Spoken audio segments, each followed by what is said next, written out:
Welcome back. We are Gentlemen United, and you are in the man cave.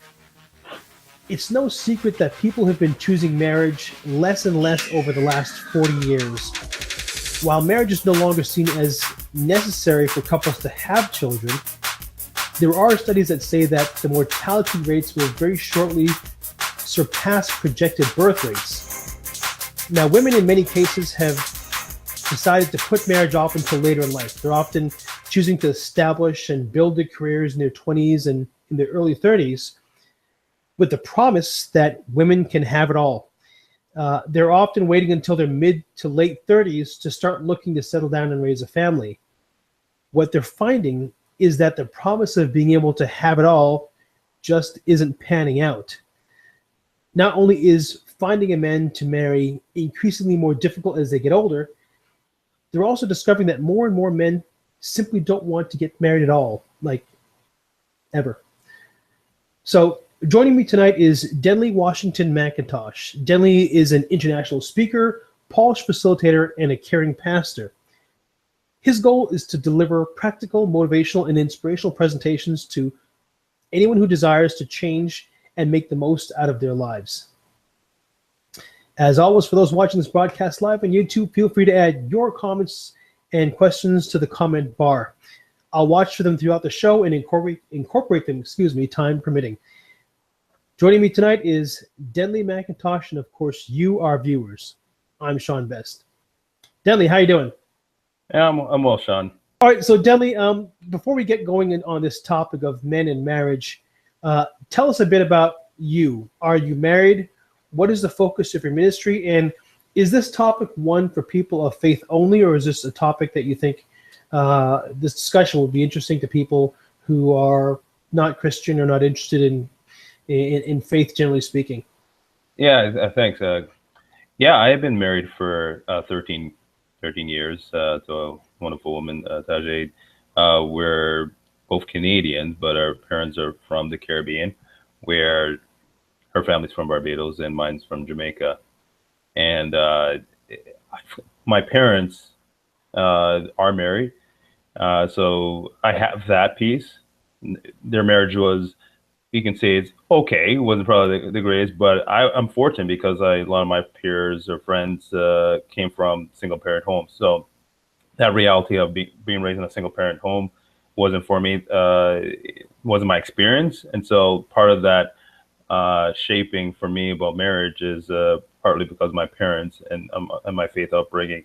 So 13 years, 3 children later, my message about the importance of marriage, there is a faith component to it. But when I talk about people in our Black community who are non-Christians as well, I think the suffering that happens in our community specifically is because our ability to get along with each other from a gender perspective, and our inability to communicate with women, Black women specifically, has probably left us very much anemic as a community, and maybe consequently has resulted in a lot more of the interracial relationships, which I'm not against per se.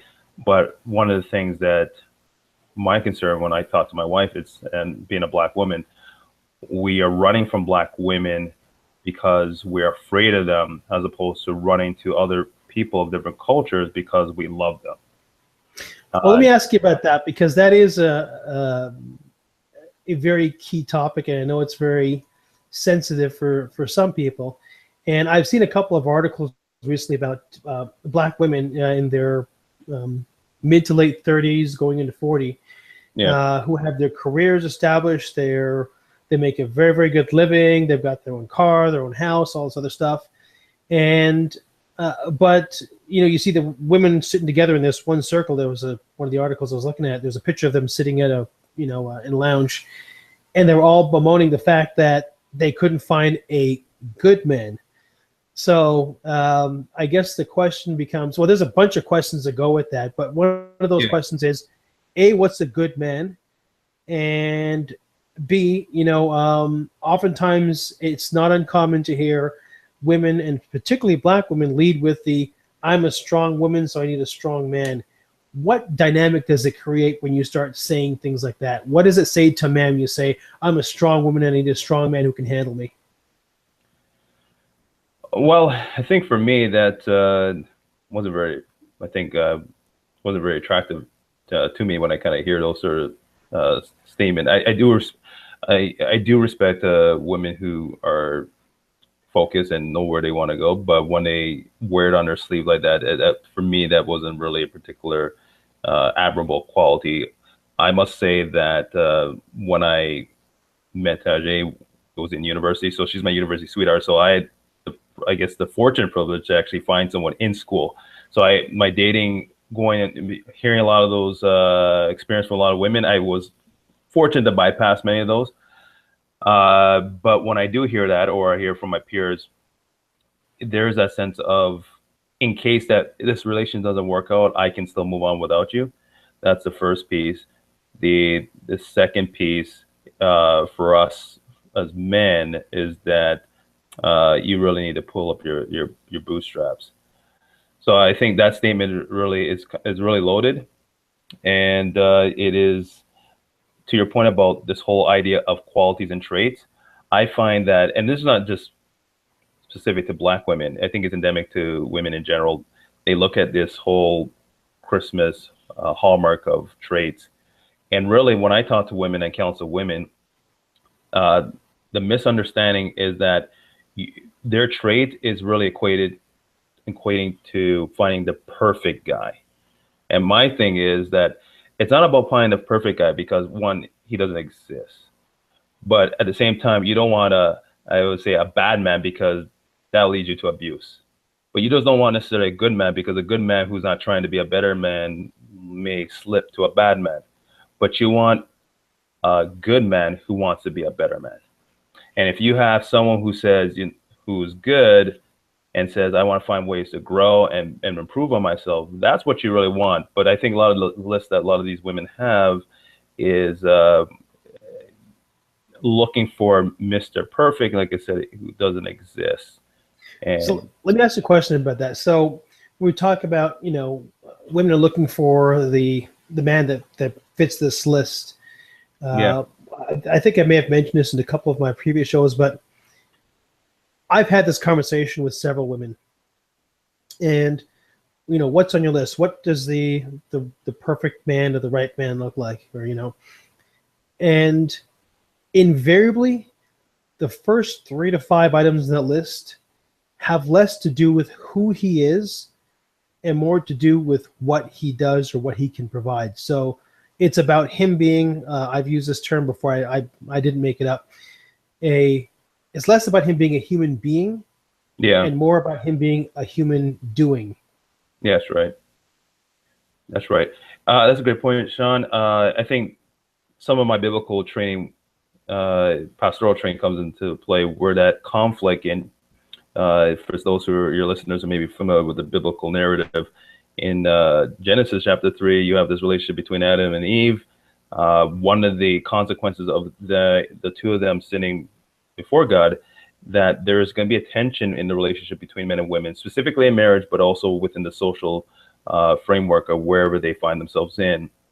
And one of the tension is that men will tend to be domineering and tend to use physical force on them, but the counter punch, that women will tend to be more manipulative and use their charm and their wittiness to manipulate, to be more cunning and get men to do what they want to do. And so you find sometimes in this sort of wish list, maybe not so much the best interests of the men, but the best interests of her, in a way that they can control in different ways. Not saying all women do that, but just the propensity that women like to kind of have, take men and make them as a Ken doll. And so that's a challenge that they have to be aware to move further in a relationship. The piece that I like to add is that a lot of women fall in love with guys who we would say are not good looking, but they love the story of their life. And because they love the story of their life, the person now becomes good looking. And that's why women love novels and love stories and love things like Scandal. Those things, the narrative actually makes the person actually look better. And so women tend to fall in love with their ears when men tend to fall in love with their eyes. But at the end of the day, both will fall in love with both eyes and ears when the two intersect. Yeah, I used this one analogy recently where I said, a friend of mine told me this. I can't take credit for this one. He said, men marry their girlfriends. They marry the woman that they're dating for who she is at the moment, expecting she'll never change. Women marry a guy who has potential to become her husband. And when I mentioned this, I was interviewing a couple, and they both laughed and nodded their heads like, yeah, that's true. Enjoyed the show? Like, share, and subscribe. And thanks for joining us in The Man Cave.